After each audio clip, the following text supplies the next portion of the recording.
इसलिए पतिदेव को जब समझाया और बहुत अच्छे से समझाया, और जब बहुत अच्छे से समझाया तो सुदामा जी जाने को तैयार हो गए।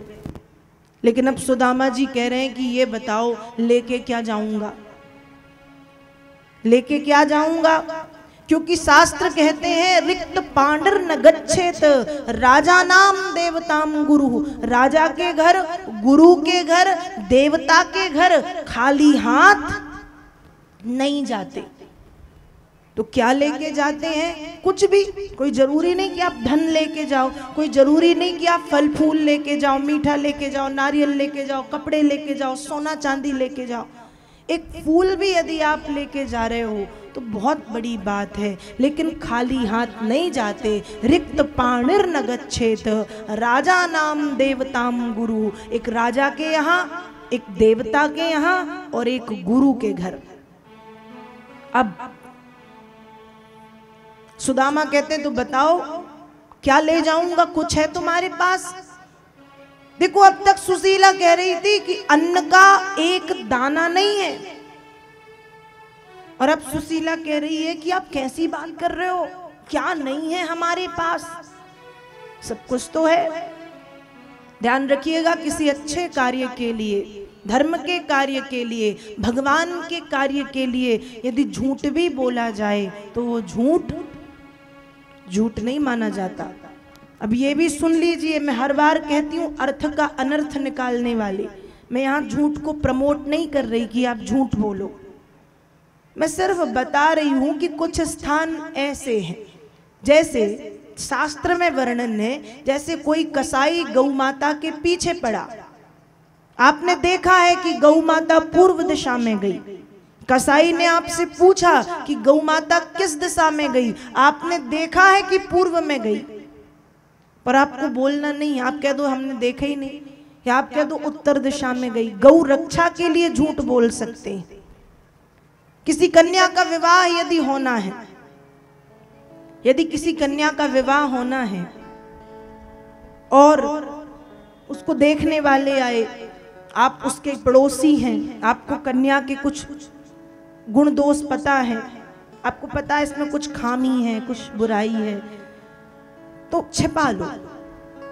आपके छिपाने से यदि किसी कन्या का घर बस रहा है तो आप ऐसा झूठ बोलिए। गौ सेवा, गौ रक्षा, कन्या के विवाह के लिए, भगवान के कार्य के लिए, धर्म के कार्य के लिए, अच्छे कार्य के लिए हम झूठ बोल सकते हैं, लेकिन झूठ बुरे काम के लिए नहीं। कि कथा में तो सुना है झूठ बोल सकते हैं, तो लगे पड़े हैं झूठ बोलने।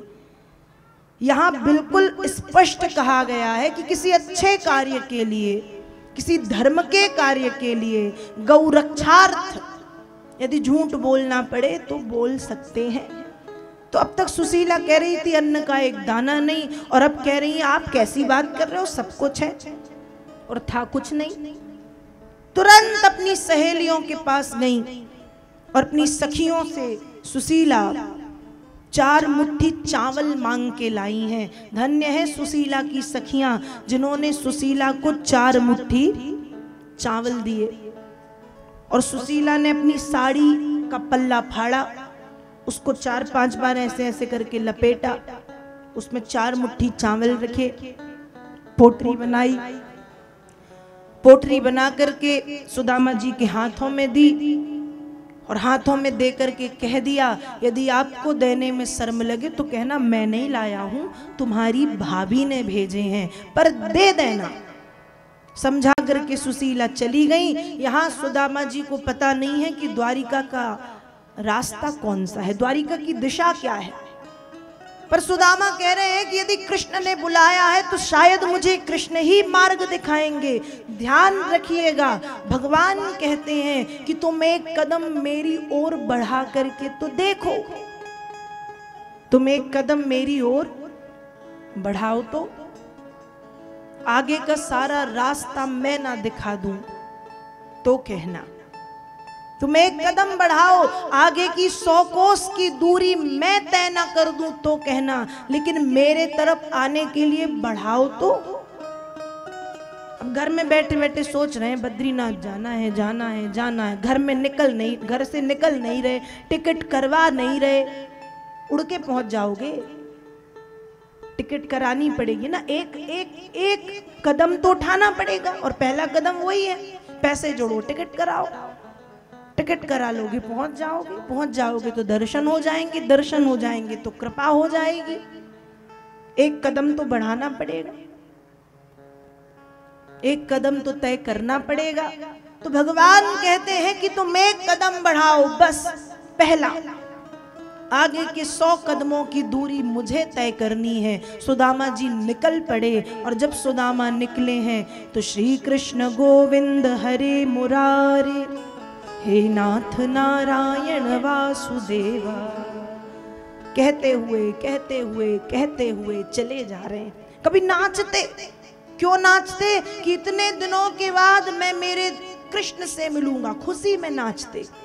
कभी जोर जोर से रोते कि प्रभु बुलाने में बड़ी देर कर दी, तो कभी नाचते, कभी रोते, कभी हंसते हुए सुदामा कृष्ण कृष्ण कृष्ण कृष्ण कृष्ण, हे कृष्ण श्री कृष्ण, हे कृष्ण श्री कृष्ण, हे कृष्ण श्री कृष्ण कहते हुए चले जा रहे हैं।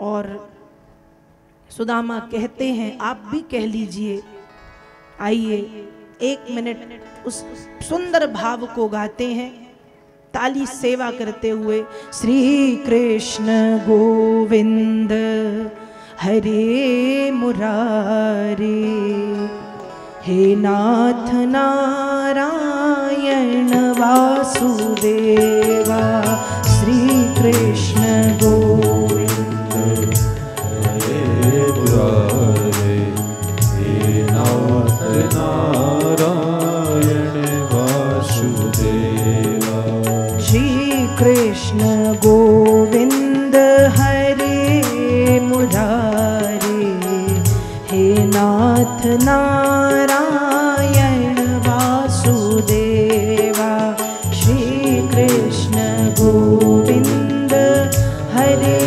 मुरारे, हे नाथ नारायण वासुदेवा, हे नाथ नारायण वासुदेवा, हे नाथ नारायण वासुदेवा, हे नाथ नारायण वासुदेवा, हे नाथ नारायण वासुदेवा। गाइए ताली बजाते हुए।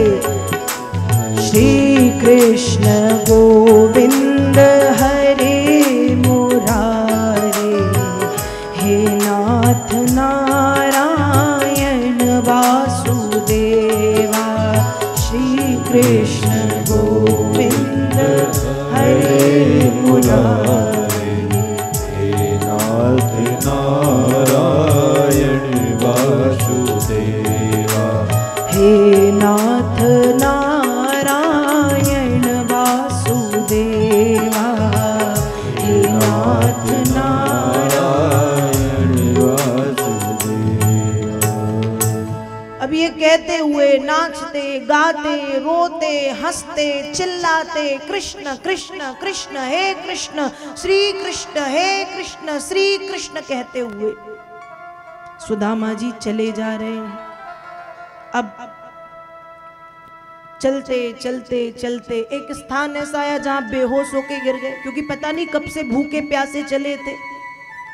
अब जब बेहोश होके गिरे, द्वारिका में बैठे द्वारिकाधीश सब देख रहे थे। तुरंत माया को आदेश दिया है कि सुदामा को उठा के द्वारिका के बाहर ला करके छोड़ो।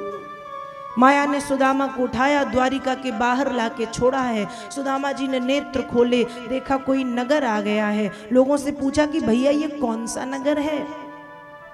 लोगों ने बताया ये द्वारिकापुरी है। सुदामा कहते अरे इतनी जल्दी आ गया, यदि पता होता कि द्वारिका इतनी पास है तो रोज सुबह आता और शाम को चला जाता। सुदामा जी को जाने में 7 दिन 7 रातें लगी हैं, लेकिन कह रहे हैं बड़ी जल्दी आ गया।